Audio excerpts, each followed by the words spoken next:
Pemirsa, Israel mengklaim telah menghancurkan lebih dari 1.200 lokasi milik Hizbullah. Lokasi ini termasuk tempat penyimpanan senjata hingga terowongan bawah tanah.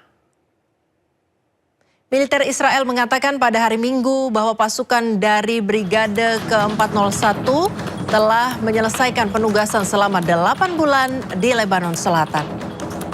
Selama bertugas, mereka mengklaim telah menghancurkan lebih dari 1.200 situs Hizbullah. Menurut militer Israel, pasukan menemukan lebih dari 600 senjata termasuk RPG, rudal anti-tank, senapan mesin, dan senapan Kalashnikov. Mereka juga membongkar ratusan meter terowongan bawah tanah dan infrastruktur militer Hizbullah lainnya. Brigade ke-401 yang dikenal sebagai Brigade Jalur Besi dikerahkan selama pertempuran yang kembali berkobar antara Israel dan Hizbullah di sepanjang perbatasan Israel-Lebanon. 4 tentara dari batalion ke-52 brigade tersebut tewas selama operasi di Lebanon Selatan pada bulan Juni.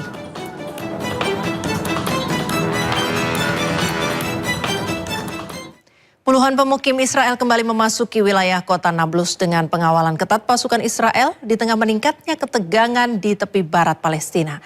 Sementara di lokasi terpisah, kamera pengawas merekam momen anak Palestina menjadi sasaran tembakan gas air mata pasukan Zionis Israel.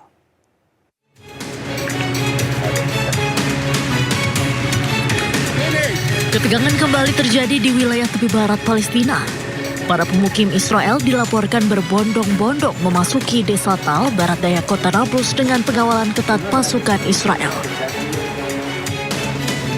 Rekaman menunjukkan rombongan pemukim bergerak memasuki kawasan permukiman warga Palestina di bawah perlindungan personel militer Israel. Kehadiran para pemukim memicu kekhawatiran warga, menyusul meningkatnya insiden kekerasan yang melibatkan pemukim Israel di sejumlah wilayah tepi barat dalam beberapa waktu terakhir. Sementara itu di lokasi terpisah, kamera pengawas merekam momen ketika anak-anak Palestina yang sedang berada di depan rumah mereka di kota Beit Furik, timur Nablus, menjadi sasaran tembakan gas air mata. Kepulan asap langsung memenuhi area sekitar rumah warga dan memicu kepanikan. منذ الصباح هناك عشرات من المستعمرين قاموا باقتحام محيط البلدي برفقة قوات الاحتلال اللي مركباتهم جابت كل شوارع البلد وانطلقوا من شارع الالتفافي المسمى شارع يتسار، المكان الحادث اللي حدث الأسبوع الماضي وراح ضحيته 4 شباب من بلدة تل أو من قرية تل المجاورة. ثم عملية الاقتحام توالت تحت مسمى مسار مشي إلى محيط القرية، إلى حي العامري وحي المهندسين في مدينة اللي بفصلنا بيننا وبين مدينة نابلس. تعرضها يعني وخلالها كان في هناك شعارات عنصرية تطلق بين الفينة والأخرى وتدمير لبعض الممتلكات ولبعض المنازل قيد الإنشاء في محيط البلد. وكان في محاولة استفزاز المواطنين لجرب الرب على الاشتباك بحماية قوات جيش الاحتلال، ومن ثم أهل البلد كما ترى بانتظار يعني ما سيحدث خلال الساعات القادمة ما بعد الدعوة اللي أطلقوها للقيام بحفل خاص لهم بالنسبة للقتلى اللي كانوا عندهم الأسبوع الماضي. Rangkaian peristiwa ini kembali menambah panjang daftar ketegangan yang terus terjadi di wilayah tepi barat di tengah konflik yang belum menunjukkan tanda-tanda mereda.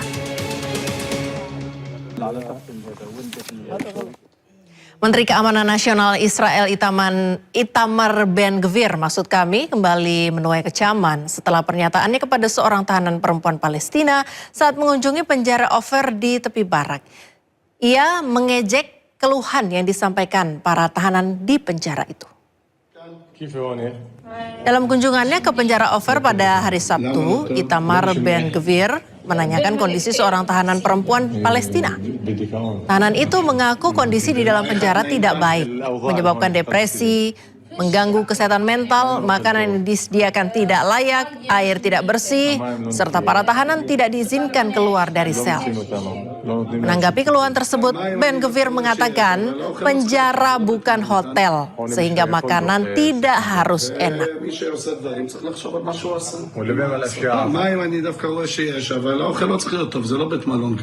هون مش في فندق 6 نجوم. ומי שעושה דברים צריך לחשוב על מה שהוא עושה. واللي بيعمل اشياء اللي مجبور يتحمل. לא, מי שעושה פשע צריך ללמוד, ובטח פשע נגד עם ישראל.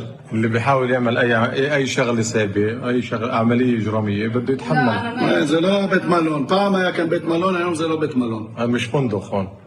היום נגמר הבית מלון כאן, אין בית מלון כאן. Tentara Spanyol telah dikerahkan ke wilayah Ceuta untuk menahan gelombang puluhan ribu migran Maroko. Garda Sipil Spanyol dan Tentara Angkatan Darat dikerahkan untuk menjaga garis pantai Ceuta. Para migran mengantri di perbatasan sementara yang lain dikawal untuk kembali ke Maroko. Presiden wilayah Ceuta Juan Jesus Vivas mengatakan ada sekitar 60.000 orang telah memasuki kota itu dalam waktu 24 jam. Vivas memerintahkan penambahan polisi dan tentara untuk menjaga perbatasan. Pemerintah Spanyol menyatakan 90 orang tewas saat menyeberangi perbatasan Maroko-Spanyol.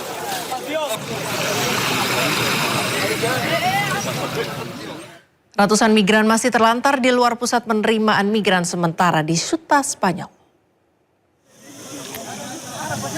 Fasilitas ini kesulitan mengatasi lonjakan kedatangan puluhan ribu migran dari Maroko.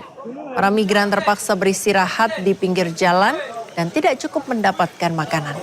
Beberapa migran juga mengklaim mereka dipukuli saat mencoba masuk ke toko makanan. Meski dalam kondisi yang sulit, para migran berharap dapat membangun masa depan yang lebih baik. Sementara itu lebih dari 60.000 migran sudah dipulangkan kembali ke Maroko.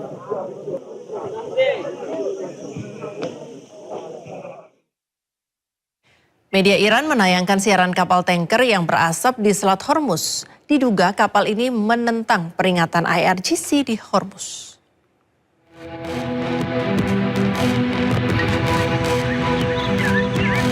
Pada hari Sabtu waktu setempat, media Iran menayangkan terdapat sebuah kapal tanker minyak Kafo Maleas berasap di tengah perairan. Garda Revolusi Iran mengklaim bahwa kapal tersebut menjadi sasaran setelah mencoba menggunakan jalur selatan-selat tanpa mengindahkan peringatan mereka. IRGC juga menegaskan telah memperbaharui peringatannya kepada pelayaran komersial. Mereka menggambarkan jalur tersebut sebagai jalur tidak aman. Tanggal pengambilan rekaman tersebut tidak dapat diverifikasi secara independen.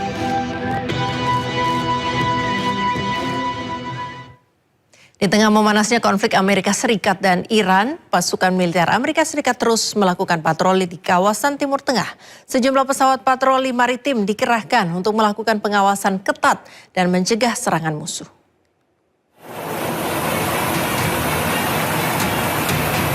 Komando Pusat Amerika Serikat atau CENTCOM merilis rekaman video yang menunjukkan pasukannya melakukan patroli di kawasan Timur Tengah. Amerika Serikat telah mengerahkan sejumlah pesawat patroli maritim sebagai bentuk pengawasan ketat dan mencegah serangan musuh. Dalam rekaman video, sebuah pesawat P-8 Poseidon Angkatan Laut AS mendekati pesawat militer pengisi bahan bakar di udara milik AS, yakni KC-135 Stratotanker, untuk mengisi bahan bakar saat berpatroli di Timur Tengah.